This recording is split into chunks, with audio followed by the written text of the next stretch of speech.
Hello, welcome and welcome back to A Day Full of Budgets. Thank you so much for clicking on this video, and a huge thank you to everyone that's subscribed to my channel and helped me hit my 1,000 subscriber goal, which I'm still absolutely blown away by. So deeply thank you. Today's video is just my budget with me for September. Now I didn't do one of these for August because August was just a bit chaotic, so I'm going to try and get back into the flow of doing my budget with me's and doing all of my cash saving, although I'm already a little bit behind because I haven't actually done week 1 yet, but that's for the next video.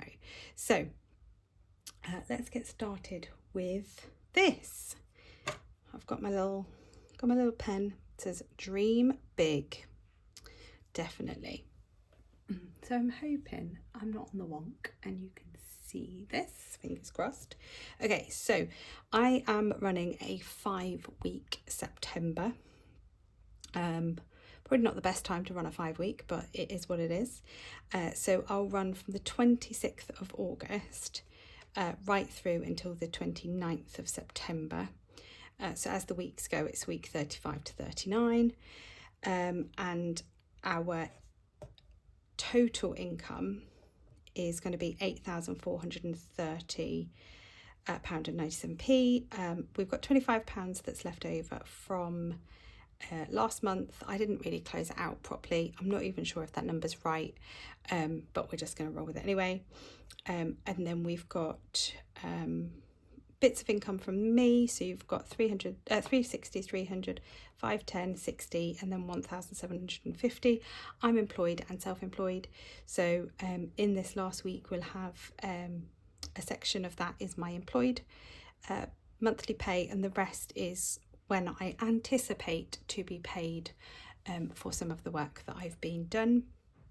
I have regular clients who do pay regularly, so I sort of know what their pattern is, and I'm hoping I'll be able to get another couple of jobs in the month. My husband's salary is £5,187, a little bit less than we were expecting, but he's had a tax code change, and we've also increased his percentage of pension that we're contributing. So I think we're now, I can't remember if we're at 12 or 15%. Being paid into my husband's workplace pension. I also pay into a workplace pension, and both of our organisations will match our contributions up to like a certain amount. So if you have an automatic enrolment or any form of pension scheme, definitely go into that, because it's free money at the end of the day. So that's all of the income for the month. I'll quickly run down the bills.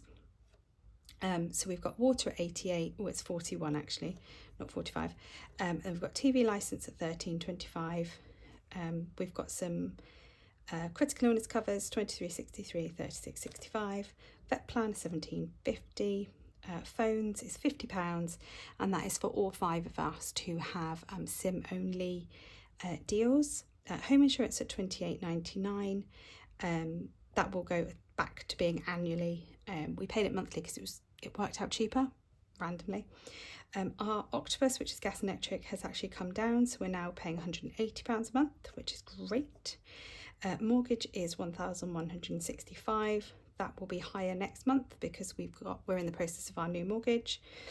And then we've got some nationwides. These amounts have been increased if you're comparing to some previous budgets.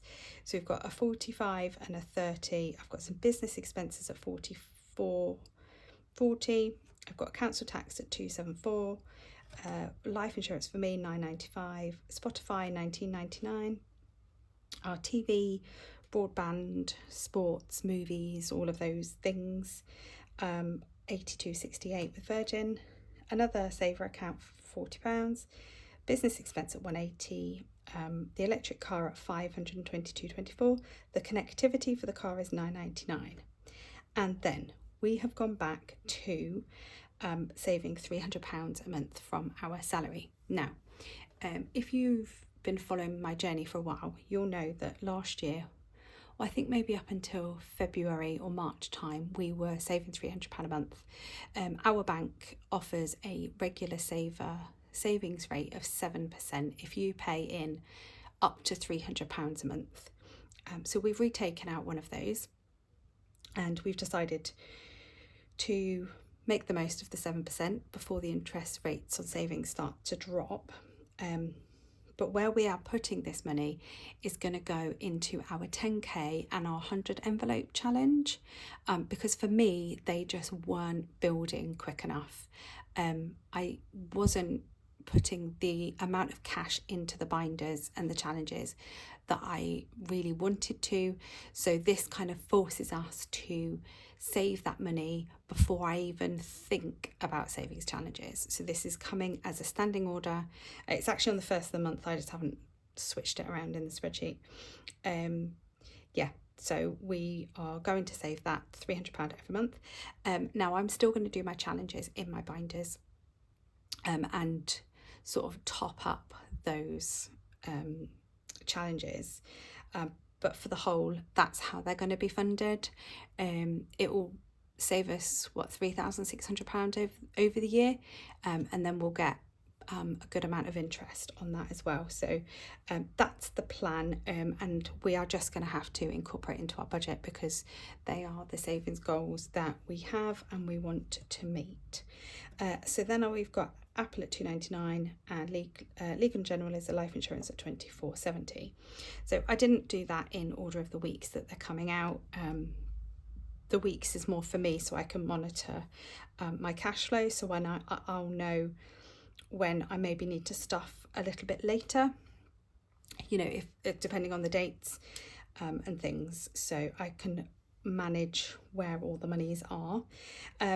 So what it is going to be coming up regularly on the budget, in the budget with me section, is I've set up my LISA. So it's a lifetime ISA. You have to set it up before you're 40. And I'm 40 literally next month. So I have set it up, and I've set a standing order up for £20 every week that will be taken from my bank and paid into, I've chosen Moneybox. I'm not a financial advisor, this is just what I've done. And I've done a stocks and shares lifetime ISA. It's not for property, we've already got a property. So this is for my long-term retirement, if you like. So I can pay into it until I'm 50, and then I can't draw on it until I'm 60. So it will just sit and accumulate growth. That's the plan with that. And eventually, when the kids need slightly less, I'll put in more. That's the plan. And then other expenses, this £54 that's on most weeks is my son's driving lessons. He is actually back doing his driving lessons now. Before, when he broke his arm, I was just putting the money aside. So he is actually back doing them, and he's got his test in October. So fingers crossed for that. But in the first week, you'll see that I've got £122.37. Now these are expenses that have rolled over from the previous month. They got put on the credit card, and it was my husband had sponsored somebody at work for an event. I'd overspent a bit when we went to Manchester, and there was something else, like a subscription of something. Was it the blue light card maybe? I don't know, something like that. Anyway, so I've just kind of incorporated that into this month's budget. And then I've got £50 a month here for the last 4 weeks, and that's for my son's maths tutor, and we've had to get a different maths tutor now. Slightly more expensive, but actually slightly better. So that's that. So our total expenditure is £3,600, just short of £3,650, which leaves us £4,781.34. Now I'm going to leave a £1.34 closing balance.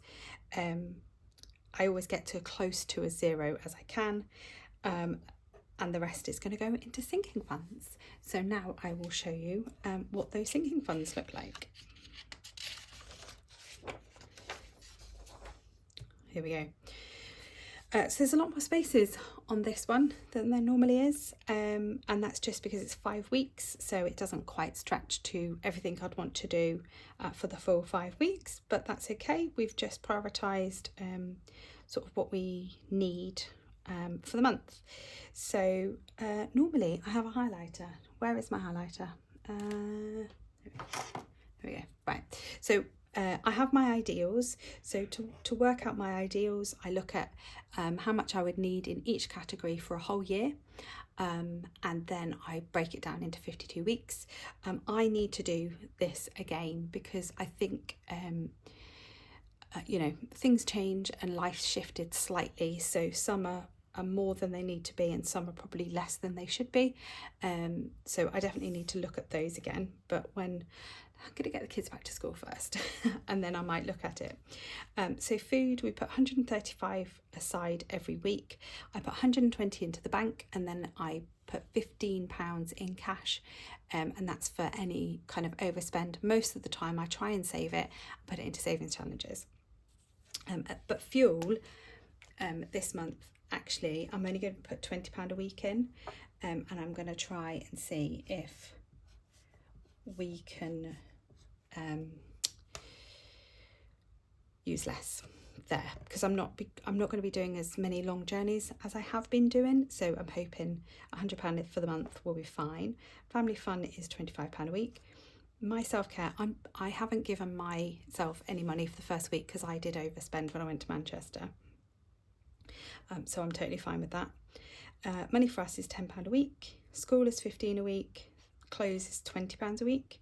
Health and beauty, ideally I want £20 a week. That's quite a new increase, but we're just going to go back to £15 a week and see how we get on. I done quite a big toiletry shop before we went on our holidays, so other than haircuts we shouldn't really need that much. Home is going to get £40 a week. Kids, they're going to get £50 in the first week, and that's just because that pot has been completely drained and I need to do pocket monies, but then we're not going to put anything in the third week. Clubs, I've still got the £100 a week. Now my daughter has changed the club that she does. I would say it's a slightly cheaper club, but I'm not actually sure if it is. I think it will be in the long run, but at the moment it's like this starting up, it's a little bit more costly. But anyway, we are reducing it to £50 a week, just so we can fit everything in. And we'll see how that goes. School food will get £20 a week. Pets will get £15 a week. There's nothing going into bus passes again. I had originally wanted to put some into bus passes, but my husband's pay came in slightly lower than what I was anticipating, so I've taken that out. Tech is just going to get 80, so it'll get 30 in the first week and then 50 in the second week. I have bought myself a new phone. It's taking a little while to get used to. So I'm not sure if like the image or the sound or anything is going to be different on these videos. So let me know if you think that it is. So yeah, it was, I'll tell you about it in my next video when I go through my spending for week 1. But I just need £80 to fund what's left to be paid. And then car maintenance is, glasses is getting nothing, that's fully funded. Car maintenance is just getting £30 a week. And then you'll notice this used to say see dress and it now says cheer travel. So I would normally put £20 a week in there. However, again, because I want to prioritise other things, I've taken that out, and that's okay at the moment. Emergency is going back down to £10 a week. Annuals is staying at £70 a week, and this number needs to be adjusted because actually we've now including the car insurances as part of annuals rather than car. So yeah, we need slightly more in there now. My work is still going to be at £20 a week. From next month this will go up. I'm not sure to what level, but it will definitely go up. And another reason why I'm kind of squeezing other categories is I want to fully fund my trip to New York this month.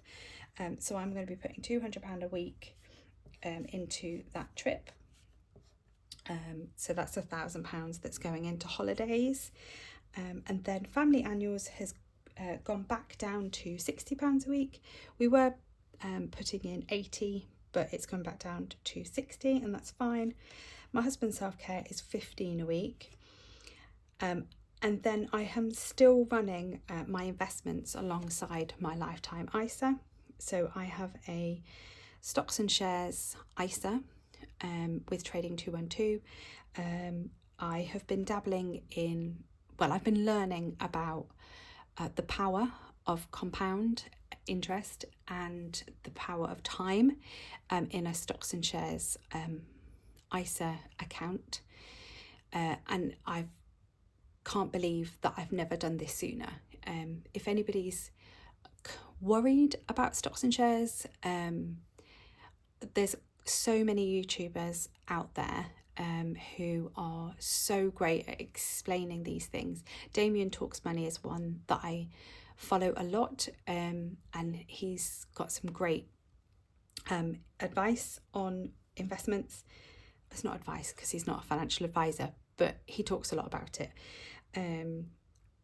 If you do want to start investing, I do have a link in my description for Trading 212. I get a share, you get a share. And I would just, in my opinion, if you just went on, set up an account, but make sure it's a stocks and shares ISA rather than, just check your tax selection when you're doing it. Unless you're filling all of your other ISAs, then you can do a stocks and shares ISA. But just put like £1 or £2 in there and then just leave it and just see what happens to it. So just, you just want to put it into kind of like a global stock. This global index fund is kind of, I think, the technical name, something like the FTSE 100 or S&P 500 or like a global version, something like that. Anyway, and just see what happens. And then if after some time you're like, oh no, I don't want it, just close it, and you can sell your free share, close the account, and not have to deal with that again. But I'm in the middle of listening to a podcast. It's a Making Money podcast, and it's just been talking about how women are so far behind men in terms of earnings, and not just through work, but through pension contributions due to stocks and shares, because all pensions are invested, through lack of understanding, lack of knowledge, and lack of money power to put into these types of financial places. I'm just going to call it that. I don't really know what else to call it. I'm not a financial advisor. And I've just found it really, really interesting. I think I'm up to about £2,800 in my stocks and shares ISA. And that's literally, I started off by putting £10 a week. So I've put £10 a week, probably for about 18 months. And then I went up to £20 a week, and it's just grown, and I have been amazed, and I really, really regret not starting sooner. That's my talk of the day. And then I've just got miscellaneous at £10 a week, and then I have set aside £100 a week to go into some challenges, just because I've got some things in there that we really need to finish and save for. That don't fall into any of these categories. So I wanted to make sure that I allowed money to go in there. So then all I've done is I've just totaled up each week, totaled up for the month, and then that figure just gets fed into the bottom of my budget, and then I can see where I am. And then what I generally do is I will sit around and I will play with these numbers. So all of these are in a spreadsheet, and I just, play around with it, see what I need, what can come out, what can be added to, what do I need more of, what do I need less of, and then just make sure that this bottom number is still a positive one, and then I'm good to go. So that's my budget with me for September. If you have any questions, please let me know. I hope the lighting and the sound is still okay, because I am on my new phone. but I will try and play it back, make sure that it's okay. So yeah, so thank you ever so much for watching my video. I'll be back in a couple of days for my week 1, and then probably a couple of days after that for my week 2, because I'm already in week 2. But because we've been on holiday, I just haven't had the chance to do it. But I will tell you all about the holiday in my next video as well. So for now, enjoy the rest of your weekend, and I'll see you soon. Bye.